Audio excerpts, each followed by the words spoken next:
Mais bien lire. Ton grand-père qui me l'a offert. Ça va te plaire, ça. Arsène Lupin, gentleman cambrioleur.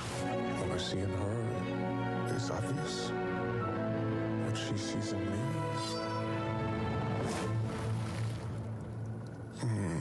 It's a little more puzzling. T'as la belle vie ici grâce à moi. J'ai pas été gentil avec toi. Alors tu comprends pourquoi j'ai du mal à accepter que tu veuilles t'en aller d'un coup. J'ai fait des rêves dernièrement. J'ai rêvé d'une fille sur Arrakis. Je ne sais pas ce que ça signifie. Les rêves font de bonnes histoires. Mais le plus important se passe quand on est éveillé. Regarde-toi, t'as pris du muscle. Tu crois? Non. Et on vient de voir un florilège de quelques films nominés pour cette 79e cérémonie des Golden Globes, qui sera particulière cette année. Bonsoir Océane Gouanek. Bonsoir. Ah oui, je vous ai choisi un florilège très francophone, Oui. puisque la France et le Québec sont bien représentés cette année aux Golden Globes. Alors à commencer par Denis Villeneuve, bien sûr, avec son film Dune, nommé dans 3 catégories, le meilleur film, meilleur réalisateur et meilleure bande originale.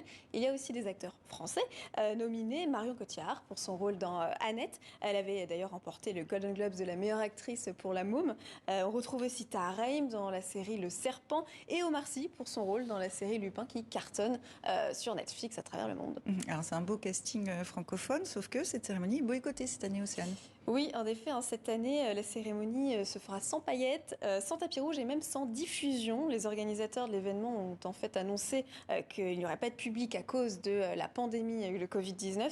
Mais en réalité, c'est qu'aucune célébrité n'a répondu présente. Et en plus, en parallèle, la chaîne NBC qui diffuse habituellement les Golden Globes a décidé de ne pas retransmettre la cérémonie. Alors tout ça est lié à cause d'un scandale sur l'association de la presse étrangère d'Hollywood qui constitue le jury des Golden Globes. C'est une enquête du Los Angeles Times qui l'a sortie en février dernier.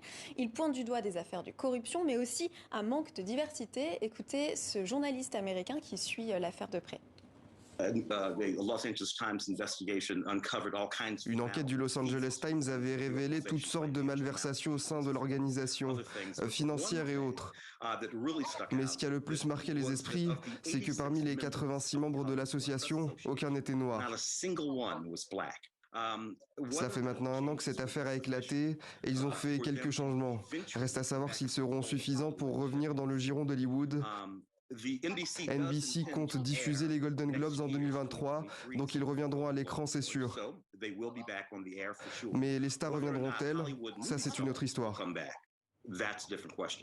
C'est une vraie question en effet, puisque depuis 1 an, les stars hollywoodiennes boycottent les Golden Globes. Tom Cruise a redonné ses récompenses, par exemple.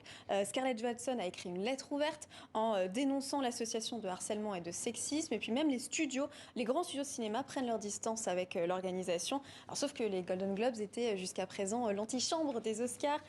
C'est une cérémonie très influente dans le cinéma, donc forcément l'association de la presse étrangère d'Hollywood tente de se reformer, de sauver la face. Ils ont par exemple arrêté de recevoir les cadeaux de studio. Ils ont changé de président et ils ont accepté 21 nouveaux membres, dont un tiers sont des journalistes noirs. Voilà, donc c'est une affaire à suivre, notamment l'année prochaine. En attendant, la cérémonie aura lieu ce soir en ligne à 18h, heure d'Hollywood. Bon.